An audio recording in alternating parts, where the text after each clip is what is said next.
Welcome to Tapping Wisdom. I'm Sue Padernacht, and I'm very happy to welcome Dr. Paul Zak with us today. Dr. Zak has been an expert and speaker, author in the field of neuroeconomics, which is a field of study that he coined, and he is lead of the Center for Neuroeconomics at Claremont University. I was introduced to Paul actually not that long ago through a mutual friend because of the work that he's been doing in the neuroscience of trust. A few years ago, I was an early adapter of his assessment called O Factor, which I'll ask him to explain, which has to do with trust factors and trust behaviors in leaders. So I'm delighted to welcome Paul Zak to Tapping Wisdom, and I'll just turn it over to you, Paul, to continue your introduction. Thanks, Sue. Yeah, I'm a professional nerd, so I like to solve problems that people or organizations face. That's funny. Exactly. Having to do with the people part.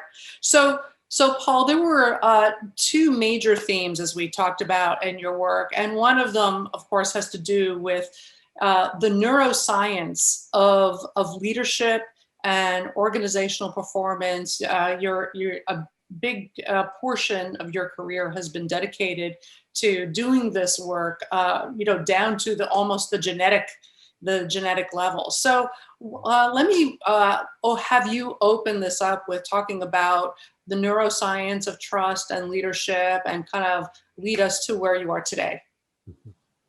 So, around 20 years ago, discovered that trust was among the strongest predictors of the performance of countries in terms of increasing living standards.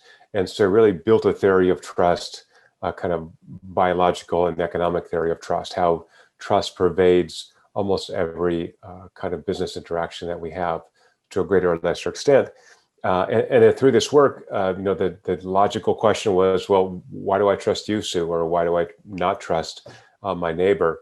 And so we really wanted to kind of dig deeper into those biological mechanisms so that we could understand what promotes or inhibits trust, and developed a protocol to measure the human brain's acute production of this neurochemical oxytocin that had been shown in animals to facilitate what we might call cooperative behaviors.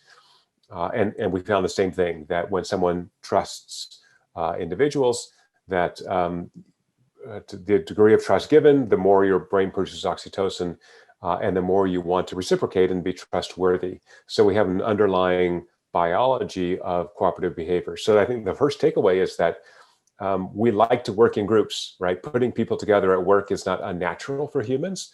It is really the way our brains evolved, and we are very sensitive to social cues.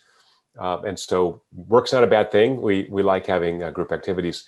What we found in this research, so this original assays involves rapid blood draws, and so fairly invasive and detailed work.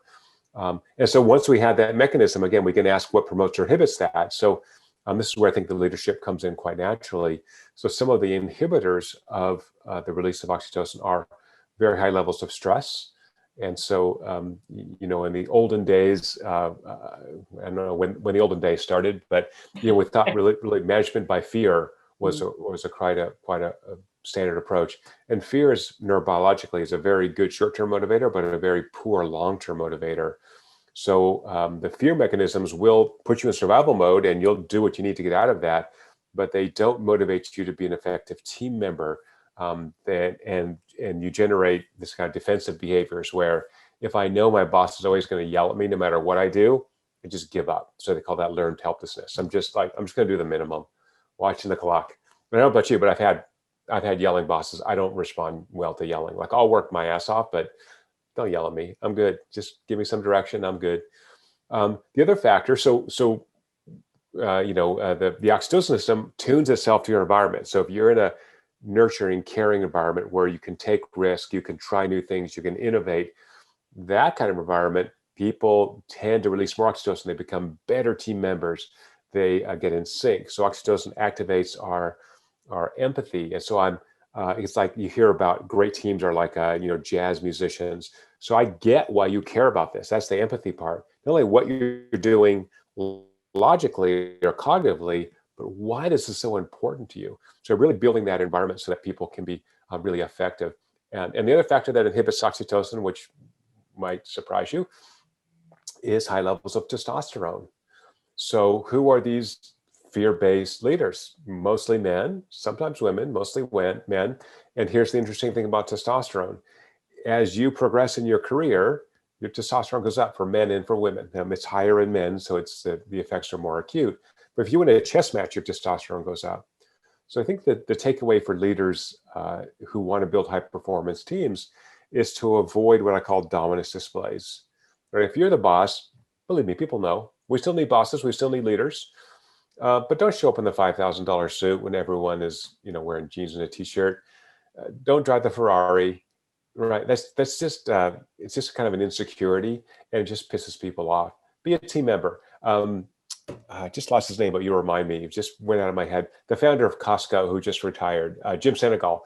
Yeah. So Yeah. Jim may know, every day wore a white short sleeve shirt, had a name tag that said Jim, and he went in the back and he did boxes, he talked to customers. Right. He was a team member, and people loved him. And Costco is extraordinarily successful. So to the extent that you're a leader who's on the front lines, who's doing the work everyone else is doing, people love that. And even leaders who make mistakes. So a real trick from the neuroscience, which you can apply to your own organizations, is that leaders who are competent but also show vulnerabilities are actually more successful than those who put on this false front. I've never made a mistake in my life, Sue. I'm perfect. Yeah. Actually, who is that person, right?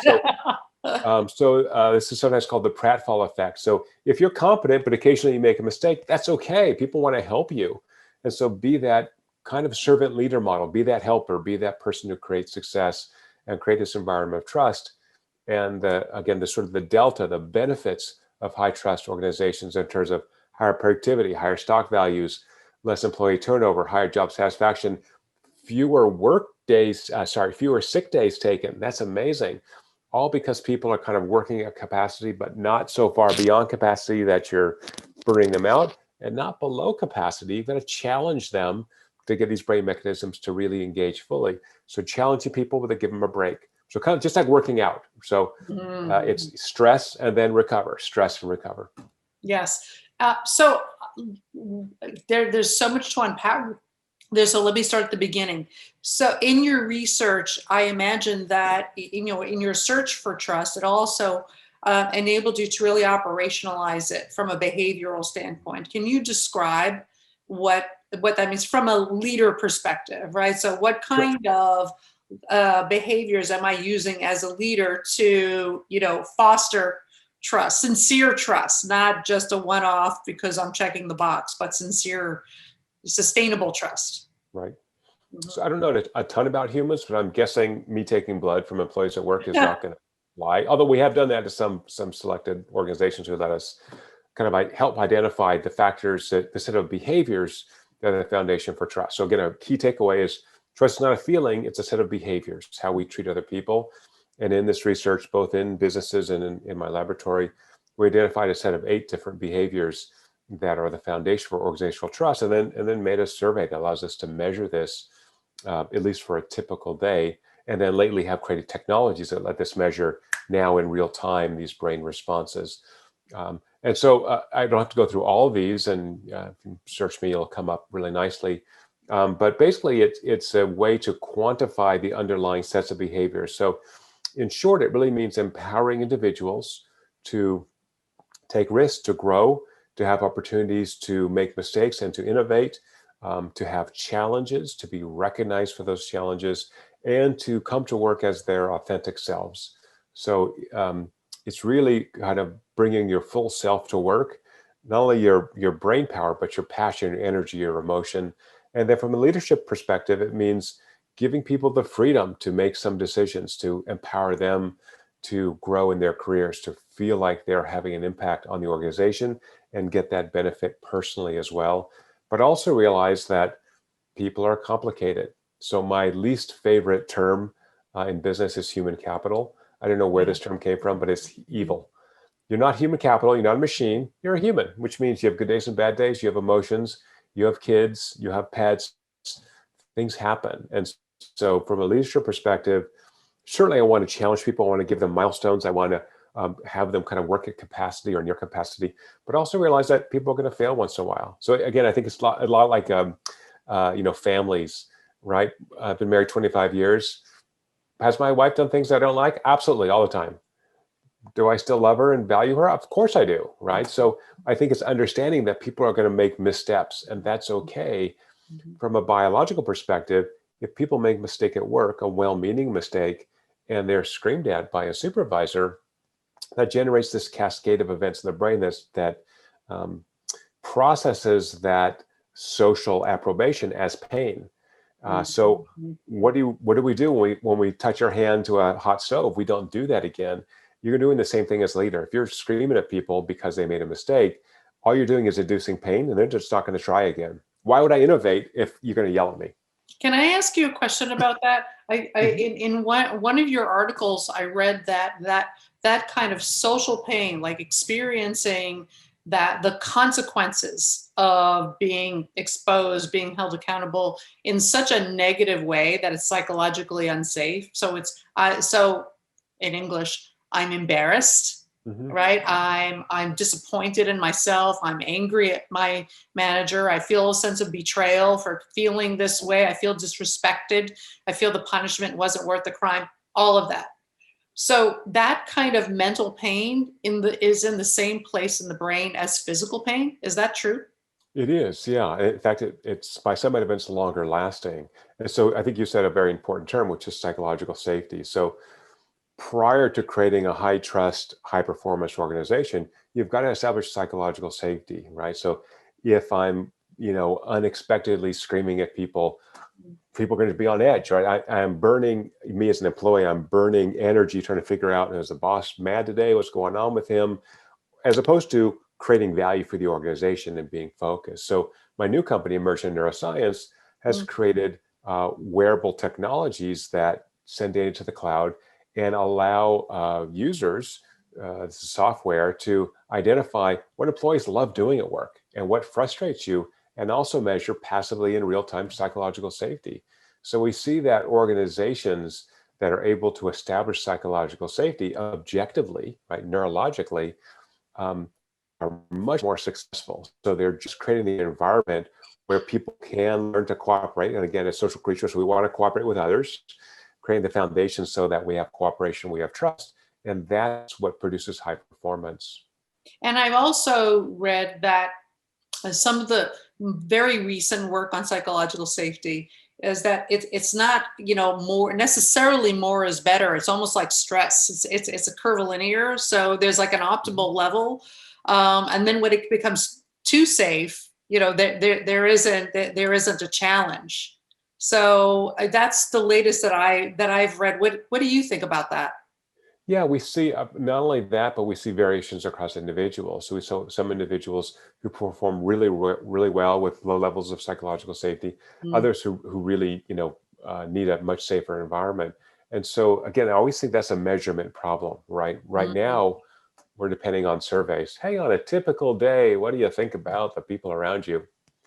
What does that mean? Yeah. Well, we actually know from lots of research on surveys that if you're tired, if you're hungry, if you're in a bad mood, you're answering that survey in a different way. So I think that's where, having what we've called distributed neuroscience, having neuroscience that anyone can use so that subscribers to the software can actually measure the things that matter to the human. So it's really empowering the people, your direct reports, to be as successful as possible. And to know that, we have to kind of figure out where they're working, on what basis are they coming from. And when we were together in the office, we use our intuition as humans, and, oh, Sue looks sad today, well, I'll check in with her.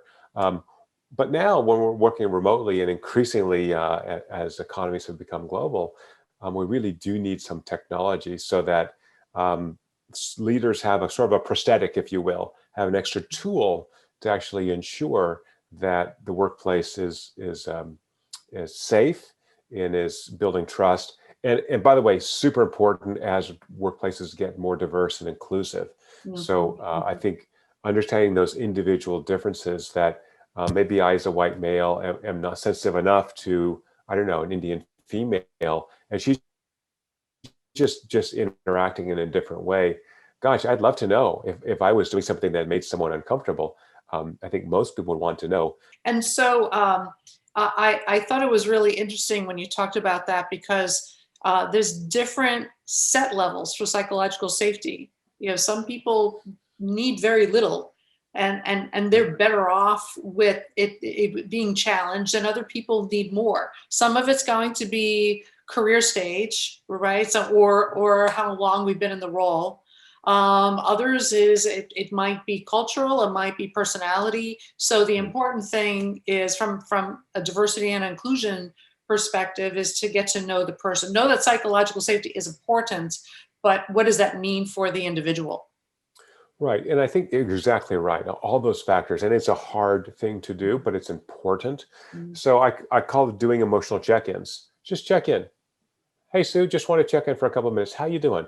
And really think about all those factors that indicate indirectly lack of psychological safety. How's your home life? Are you sleeping? Are you a chance to get some exercise, get out of the house, particularly during sort of COVID? But again, I think this remote work is not going to go away anytime soon, or it's going to be a blend. So as a leader, I definitely want to do the emotional check-in. So I think, I'm kind of a Martian. I mean, you start a field of study because you probably have some of your own problems. As old saying in psychology, research is me search. So I don't think I was a great human because I'm kind of a, automaton. But I through my research understood how important that emotional check-in is. But I think as leaders, sometimes we think either, oh, this is so wishy-washy, it's not important, or gosh, I don't want to do it. I don't want to have to talk about that. But it's vitally important to real humans, not me because I'm a Martian, but real humans need that emotional check-in. Hey, how you doing? And an easy way to do that is just take what we normally do when we run into somebody when we were doing that in the office and say, oh, hi, good morning, Sue, how are you? And instead of saying, how's your day going or something, just fill in with an emotional adjective and say, hey, you look happy, sad, tired, worried, right? Now you've just opened that door and you say, no, you look kind of worried today. Are you all right? So I did an interview a couple of months ago with a reporter by Zoom who just looked stressed. And before we did the interview, I just said, look, let's chat a little bit. I want to get to know you. And I said, are you okay? Because you don't look good. And do you live alone? And so she was in her mid-20s living by herself. She had a cat like you do, Sue. And, she said, if I didn't have my cat, I think I'd go crazy because I'm living in the suburbs. I don't have people near me. All I have is Zoom to connect to people. And so we chatted for about 10 minutes and you could just see kind of reduce, her shoulders dropped. She felt more comfortable. And then the interaction that we had, the interview was much more effective, right? So that's the kind of value of the emotional check-in. Just not every day, it doesn't have to be every day, but just make sure that those direct reports know that you care about them as human beings, not as pieces of human capital. And you have provided the science behind why that matters. All of those neurochemicals, one of which is the oxytocin that you talked about, makes people feel like they can trust, and they've gone from just complying to being really fully committed and more fully engaged. So there's a real science behind it. It isn't Absolutely. because it's just the moral and ethical and the right thing to do, but there is science behind it, and in terms of how it benefits organizations. Yeah, and what the science does is gives you a scale. Right now, it's once I understand the mechanism, I can measure it and say, my team's psychological safety is 17 or 3, and then I can understand how effective they are and look for patterns. Is psychological safety always low on Mondays? Okay, let's figure out why that is. Is it low when the big boss comes in the room and speaks? I mean, let's learn from this. So I think one of the classic examples is Michael Dell, who was this kind of screaming boss by his own admittance. And in the 90s, people were quitting in droves at Dell Computer. And someone finally told him, I think a board member, like, no one wants to work with you. Like, you're just a freaking bulldozer. And he got an executive coach and he learned to slow down, listen to people, and he put, which I like a lot, a good little neuroscience trick. He put little icons on his desk. He put an ear on his desk, plastic ear, to remind himself to listen more. And he put a little plastic bulldozer on his desk to remind him not to run over people. Mm. And so these are ways we can train ourselves. And so, yeah, we can all get better at running teams, right? I mean, whether the team is your family, your business, whatever that is. So yeah, let's train ourselves to get better. We're all trainable. Absolutely, we are. And one of the other areas, Paul, that I thought was so interesting that your research brings you is in the area of bias and kind of connecting the dots between your work in the neuroscience of trust and the implications for leadership. And I think it says bust your biases and instantly become a leader is the name of the article. And so I'm wondering if you could talk to us about the bias iceberg and the in and out group biases and the implications for leadership. So we're social creatures, but we are not, we're still cognitively intact. So lots of evidence that we tend to favor an in-group. So people who are like me or people I know, and because I presume they're also going to support me. So there's a kind of in-group bias. Doesn't mean it's bad. It may not be, that may not skew with race or gender or country of origin. Just people I know, I tend to, put a little more effort into, and that's sort of typical human nature. But these brain systems that allow us to connect to others, particularly the oxytocin system, are very blunt. And so what we showed was that if you can increase oxytocin, even with your in-group, that at least for about half an hour afterwards, you treat the out-group just like the in-group. So it's as if you've kind of melted that self-other divide through the action of oxytocin. And so again, once there's technology where we can see, we can directly measure how effectively we're connecting to other people, then we have an opportunity to assess whether we are behaving in an inclusive way, we're including everybody and treating them the same way, or perhaps unconsciously we are excluding people who seem like they're from an out group. So I think one of the real difficult leadership challenges is integrating new people into a team, whether it's by expanding a team or a merger or hires, whatever that is. It's awfully hard, and every group of people are going to have a culture, which is just a set of implicit norms of behavior. And so from a leadership perspective, it's really, as I said earlier, being on the front lines, being the model for inclusive and unbiased behavior. But understanding that, people, particularly larger teams, people form little cliques. That's just kind of what humans do. It's hard to juggle, too many people in our lives and keep track of who's doing what.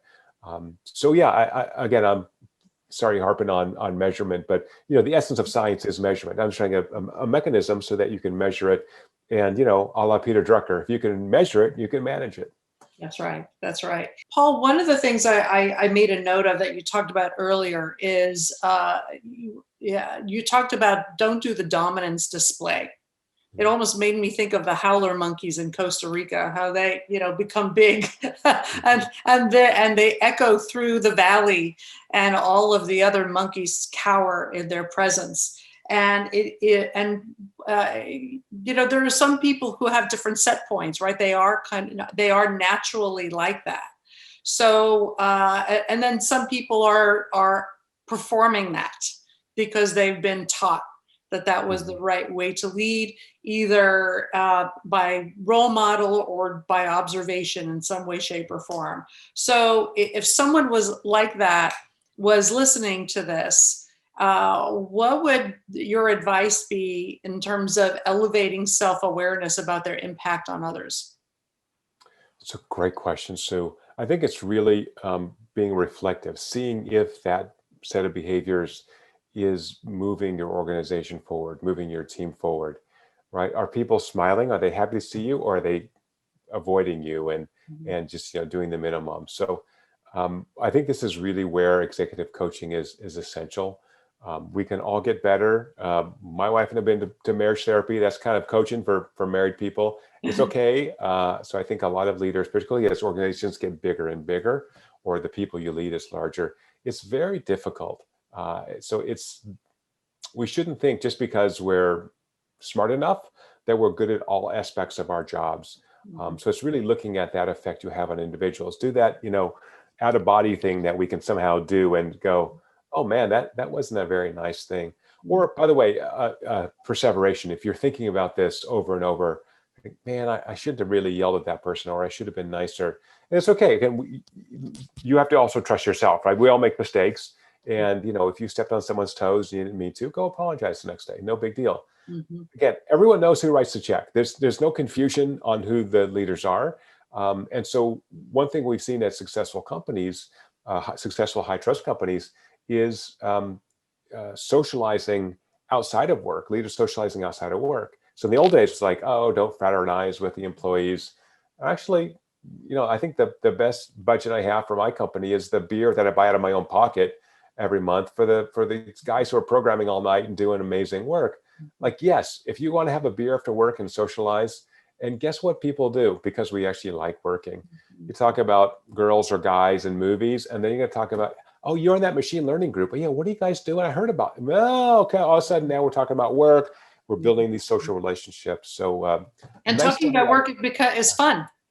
Yeah, we like it because you're floating ideas with each other. You're not really, performing. You're coming up with ideas and creating. So I think that's the punchline. If you can create a workplace where people get so much satisfaction for the jobs they're doing, then you're going to be, performing at a high level. So that satisfaction appears to come from two core things. One is trusted team. I want to rely on the people around me. The second is a sense of purpose. So how the understanding of why what we're doing improves the world in some way. And I claim that every organization, for-profit, nonprofit, government, its goal is to really improve people's lives ultimately. So really understanding how you do that and making that purpose a lived purpose so everyone understands it. In experiments we've done, it's extremely motivating. So again, as social creatures, we do care about making the world a little better place, most of us. Yes, exactly. I mean, and it makes me think of the Simon Sinek work of The Power of Why, and in focusing and why we are doing what we are doing, not just what or how. Absolutely, super important, and reduces that uncertainty. So again, the stress of not knowing where we're going, who we're doing it with, and why we're doing it. So if we can reduce all those stresses, that's communication. So really being open, as you know, Sue, there's a kind of movement towards radical transparency in organizations where salaries are posted and stock options are posted. With these little handy devices, with us at all times, anything you put online or send, confidential, anyone can take a picture of that. It's just my feeling is it's going to get out anyway. So Buffer, which is a social media optimization company, if you look at their website, it has the salary formulas. So, here's how much people, there's like 3 levels. Here's what people make. If you live in New York or LA, New York or San Francisco, you have a little bump because cost of living's higher and you're in level 1, 2, or 3. So now we don't have to go, did you hear Sue got a raise? Why should she get a raise? Exactly. Put it out there. It's going to get out anyway. And there's a lot of education that's important to include with that, so people understand how that's all. But I think employees are once they understand it, then they can be partners with businesses, and they can be it can be motivational. But if they don't understand it, then it can create some of those resentments and fiefdoms and power potentials. But it forces you to have that conversation. So we did this in my company. I said, here's my salary. This is what I make. Here's what I do that you guys probably don't see very much of. I'm on the road all the time talking to people, right? So I'm in the background writing algorithms and coding, like at night, weird hours, and working with a coder. So this stuff that helps you guys who are doing sales or doing whatever to be successful. And so, really having that discussion of why I would get paid differently than somebody else. Absolutely. And I'm old. I've been doing this a long time, so now I'm pretty efficient at it. So that's right. Not just out of school, which is nice. So that's an example of what you were saying as radical transparency.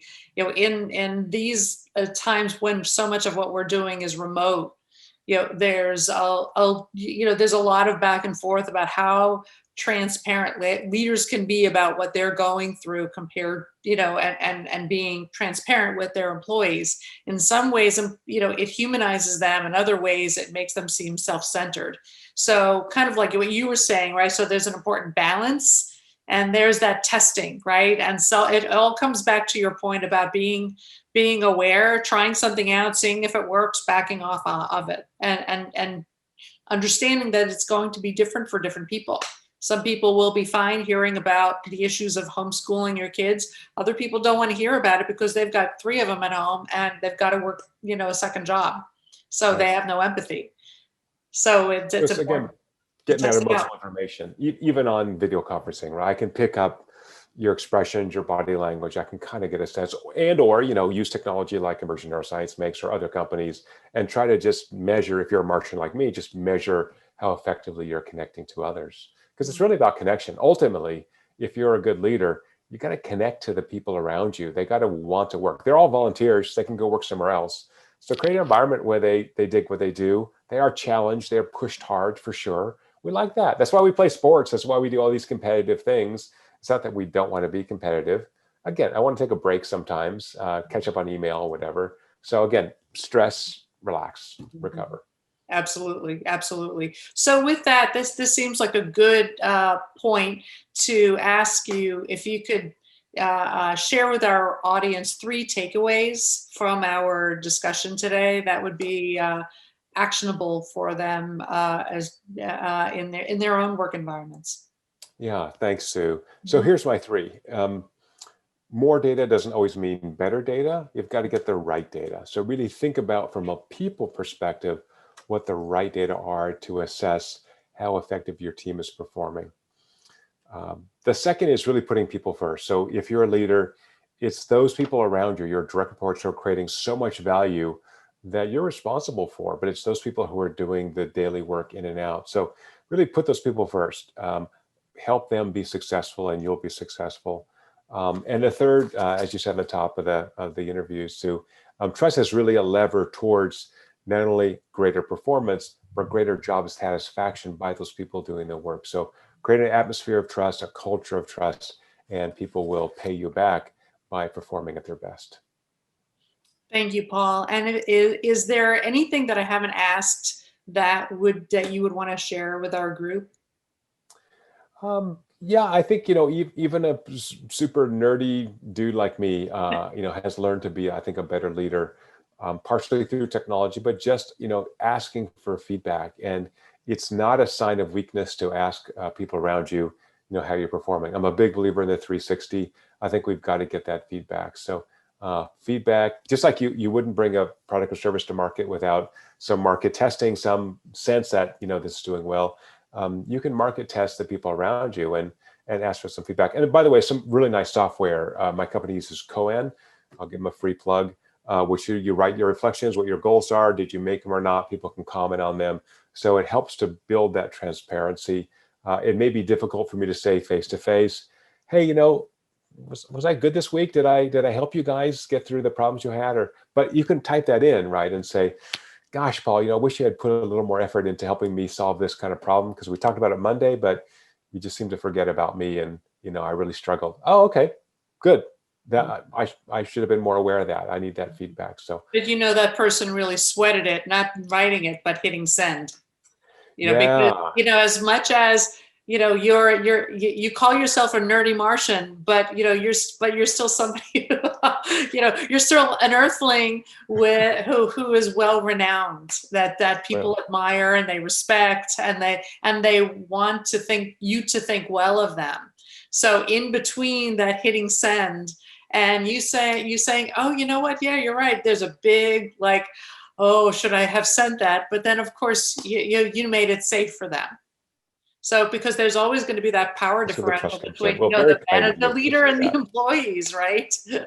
So the I have a more, little bit of human emotion still, so amazing. yeah, Thank you for sharing yeah. that. So the more people have that experience with you, where it's okay to say what's on their mind. I mean, clearly it's a mutual respect, And right? trust. Yeah, And trust. got to trust. Yeah. And trust. If you're interested in reading and taking a look at some of Paul's research or some of his work, I'm going to pass it on to you, Paul, to see how people can find you online. Easiest way is to go to getimmersion.com, immersion with an I. Lots of stuff there and links to everything else I'm doing.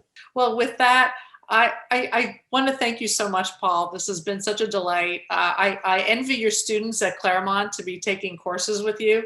I look forward to future webinars that you do in the future and future research that I get to consume, for my own business and for my own schoolwork as well. So thank you. It's been a pleasure. Thank you, Sue.